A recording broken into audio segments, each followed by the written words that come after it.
Olá pessoal, como é que vocês estão? Espero que estejam todos bem, né? Sejam bem-vindos a mais um encontro aqui online, né? Infelizmente temos que voltar, né, às nossas aulas à distância por conta da pandemia, né? O ideal seria voltar, de fato, com as nossas aulas presenciais, mas isso não é viável, né? Todos nós sabemos o porquê, né? E como eu falei anteriormente, né? Independentemente do que esteja acontecendo, a gente precisa manter o ritmo de estudos, né? Tivemos agora esse pequeno período, né, de férias, espero que vocês tenham descansado, né? E também espero ter conseguido colocar em dia, né, as atividades, ter feito revisões, né? Enfim, né? Então, pessoal, como nós sabemos, né, foi um período complicado, né, no qual tivemos que abrir mão, né, de vários planos, né, e inclusive com relação às avaliações, né. Até então a gente nunca falou sobre trabalho valendo nota, sobre prova nem nada, porque tínhamos a esperança de que voltaríamos às nossas aulas presenciais, né. Infelizmente já estamos chegando no meio do ano e tudo indica que isso vai perdurar um pouco mais, né. Então, o que acontece? A gente precisa, né, concluir as notas, né, principalmente do primeiro bimestre, que até agora a gente não fez nada, né, com relação a isso, né. Então a gente precisa concluir isso, a gente precisa pôr as coisas na ordem, né, independentemente do que esteja acontecendo, né. Então o que acontece? Hoje é, eu pretendo passar uma atividade avaliativa, uma não, são duas atividades avaliativas. Por que duas? Porque uma é de língua portuguesa e outra é de redação.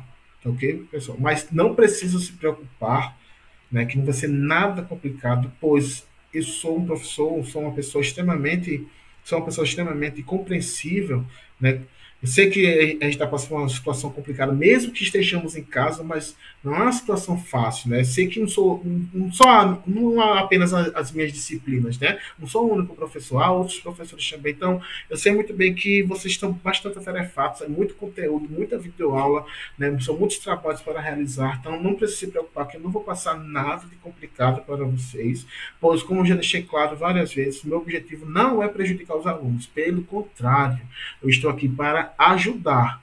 Ok? Então, sendo assim, vou passar para vocês esses dois trabalhos, né, essas duas atividades. O de língua portuguesa é uma simples pesquisa, tá ok? E o de redação é a proposta de redação que eu vou explicar posteriormente como é que é, né?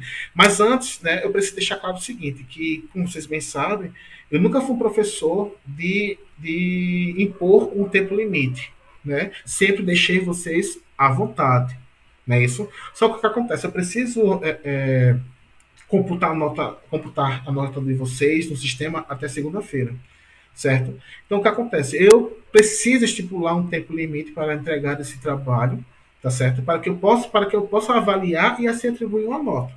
Sendo assim, estou passando esse trabalho hoje, né? E eu peço para que vocês me entreguem até sábado, certo? Eu preciso que vocês me entreguem no sábado, né? Para que pelo menos no meu domingo, né, no sagrado domingo, eu possa passar o dia avaliando o trabalho da turma de vocês e das outras turmas, né? Ou seja, estou me sacrificando, né? De certa forma, né? Para poder colocar a nota de vocês no sistema, certo? Então, por favor, pessoal, espero que vocês respeitem, porque não é um trabalho qualquer, é um trabalho avaliativo, vale nota do primeiro bimestre. Então, é preciso que vocês me entreguem, certo? E dentro do prazo. Dessa vez eu serei rígido. Não vou aceitar trabalho entregues após o sábado, né? Eu permito entregar até sábado, até meia-noite de sábado, mas no domingo eu já não vou aceitar. Tá certo? Então, e se vocês puderem entregar antes, melhor ainda. Tá certo? Se puderem entregar, muito melhor. Porque assim adianta bastante a minha vida e, inclusive, eu posso até atribuir imediatamente a nota de vocês, entregando a avaliando naquele momento e já vou logo atribuindo a nota. Então, que isso facilita bastante, tanto para mim quanto para vocês, né? Que eu sei que vocês estão na ansiedade, né, em relação às notas, então vamos fazer dessa forma, né? Tentar o quanto antes entregar o trabalho, né? Mas lógico que se vocês estiverem bastante atarefados, vocês têm até o sábado, certo?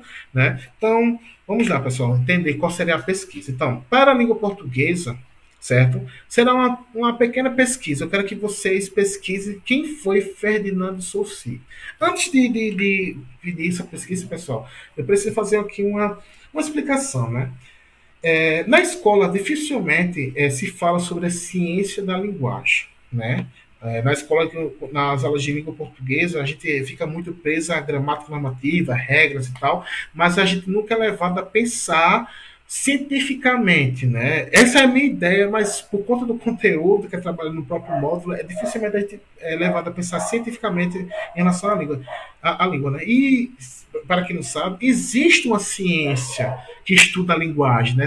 E essa ciência se chama linguística e ela é muito antiga, tá ok, pessoal? Muito antiga mesmo. Para falar a verdade, antes era estudos linguísticos, né? Era apenas estudos linguísticos, mas depois de Ferdinando Saussure é que a gente de fato obteve uma ciência de fato a gente obteve a linguística, né? Mas os estudos sobre a linguagem elas são bastante antigas, né? Só que eram feitos por pessoas que não eram bem linguistas, né? Antes, vocês fizeram pesquisa, tinham juízes, né, que faziam estudos linguísticos, existiam matemáticos, enfim, não eram bem linguistas, né? Eram pessoas, né, estudiosos que tinham interesse em fazer alguns estudos, principalmente com estudos comparativos, né? Tipo, comparar uma língua com a outra, tal, até que chegaram à conclusão do seguinte, que todas as línguas têm uma ligação, ou seja, todas as línguas vieram de uma língua em comum, né? Porque o que acontece, pessoal? As línguas elas estão ao tempo todo por isso que a língua é viva, ela está o tempo todo se modificando. E conforme ela vai se modificando, ela vai dando origem a outras línguas. Por exemplo, por que vocês acham que o português, o italiano, o espanhol, o francês são línguas parecidas, né? Principalmente o espanhol, a gente consegue observar uma aproximação, né, entre o português e o espanhol. Por que elas têm essa aproximação? Porque, pessoal, essas línguas elas vieram, né, grosso modo, de uma mesma língua, no caso o latim, né? O latim, o latim ele foi variando de um jeito que ele foi criando novas línguas. O português mesmo, se você for comparar o português falado aqui no Brasil com o português falado em Portugal, por exemplo, vocês percebem perfeitamente que existe uma grande diferença, porque essa é a tendência das línguas. As línguas elas vão se modificando. Se vocês fizeram pesquisa por uma questão de curiosidade, pesquisa aí depois a carta de Pero Vaz de Caminha. Pero Vaz de Caminha. Ou bota somente assim, a carta de Caminha. Agora sim, a linguagem original, porque é muito comum você encontrar a tradução, mas procure a linguagem original. Pessoal, vocês vão ver que a língua tem nada a ver com o português, mas aquele foi o português que chegou aqui no Brasil. Tem nada a ver com o português que falamos hoje, tem nada a ver com o português da gramática normativa, mas foi o português que chegou aqui no Brasil. Mas o que acontece? O português ele foi variando de um jeito que chegou a esse português que falamos hoje. E pode ter certeza, pessoal, daqui a alguns anos, esse português que falamos hoje não será o mesmo. Porque a tendência da língua é de fato mudar. Isso que é interessante. Então, existem muitos estudiosos, né, antigamente, né, que eles têm essa preocupação de fazer esses estudos comparativos para descobrir qual seria, então, a língua mãe de todas, ou seja, a mãe de todas as línguas, né? Então, até então, ninguém estudava a língua por ela mesma, ou seja, como é o mecanismo da língua. Era sempre uma questão tipo comparativo e tipo histórico, né? De remontar a história para descobrir qual seria a língua mãe, né?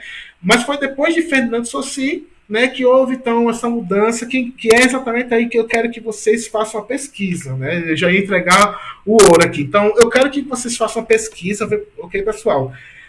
Quem foi Ferdinando Saussure? Se escreve Saussure, né? Mas é Saussure. Muita gente chama Saussure, mas repita, é Saussure, certo? Ferdinando Saussure, certo? Né? Pesquise quem foi essa pessoa, né? Inclusive, se vocês puderem, coloquem imagem, fotos dele e tal, né? E também qual foi a sua contribuição para a linguística, né? Por que Ferdinando Saussure foi tão importante para a linguística moderna, né? Então, qual foi a sua contribuição? Então, eu quero que vocês façam essa pesquisa para mim. Primeiro, vocês pesquisem quem foi Fernando Sauci, né? E qual foi a sua contribuição para a linguística. Como falei para vocês, coloque imagens e tal, né? E sobre a produção do trabalho, não sei se eu já falei isso, mas se eu falei, eu vou repetir. Vocês podem fazer a pesquisa no próprio Word, mandar para mim em forma do Word, mandar em PDF, ou quem quiser pode fazer à mão mesmo, né? Agora, com a questão do envio, ou vocês enviam para mim no e-mail que eu vou disponibilizar no Google Classroom, certo? O meu e-mail lá, ou no privado, no meu WhatsApp no privado, né? Não mande nada no Classroom. Por uma questão de organização, fica muito mais fácil para eu organizar, identificar. Inclusive, com relação à identificação, pessoal, o trabalho de vocês, eu peço que vocês façam o cabeçalho, nome da escola, nome do professor, disciplina, o nome de vocês, a série e, e a data. Tá, ok? É importante a identificação para que eu saiba de quem é o trabalho, certo? E a série. Principalmente o nome de vocês e a série, tá ok? Mas faça um cabeçalho, faça um trabalho bem organizado, porque lembre-se, trata-se de um trabalho avaliativo, não faça de qualquer forma, pessoal. Tá certo? Então, faça um trabalho bem bacana, bem legal, né? Leiam, não somente pegue do jeito que está lá na internet, leiam, é interessante vocês saberem dessas informações, certo? É importante, né?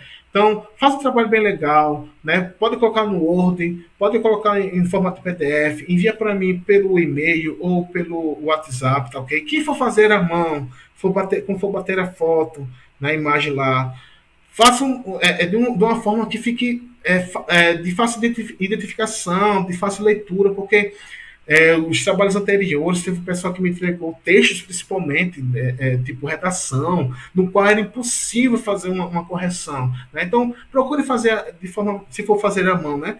Procure fazer de uma forma, como for bater a foto, né? De uma forma que preserve a qualidade, né? Inclusive tem aplicativos, né, que é como se fosse um scanner, né? Ele bate a foto do arquivo, mas ele adequa, ele ajusta a imagem para aumentando a qualidade. Então, se vocês procurarem na Play Store e tal, vocês vão encontrar esses aplicativos e ajuda bastante, ok, pessoal? Com relação às dúvidas, quem tiver dúvidas e tal, estaria à disposição, tá ok? No WhatsApp, né? E em relação às dúvidas, não é somente com relação ao trabalho, não. Em relação a outras coisas também, sobre os assuntos que a gente assistiu, que a gente viu até agora, se ficou alguma dúvida com relação aos assuntos que a gente viu sobre tipos de sujeito, sobre período simples e tal, sobre aquele assunto que a gente viu, né, que é os termos essenciais da oração, os termos acessórios, os termos integrantes, né? Ou se tiver alguma dúvida sobre algum outro assunto que tipo, não tem no módulo de vocês, a gente não viu até agora, mas que tipo, você viu e ficou com alguma dúvida, pode me procurar também, que estarei à disposição para tirar essas dúvidas, tá ok, pessoal? Então, valeu e até mais.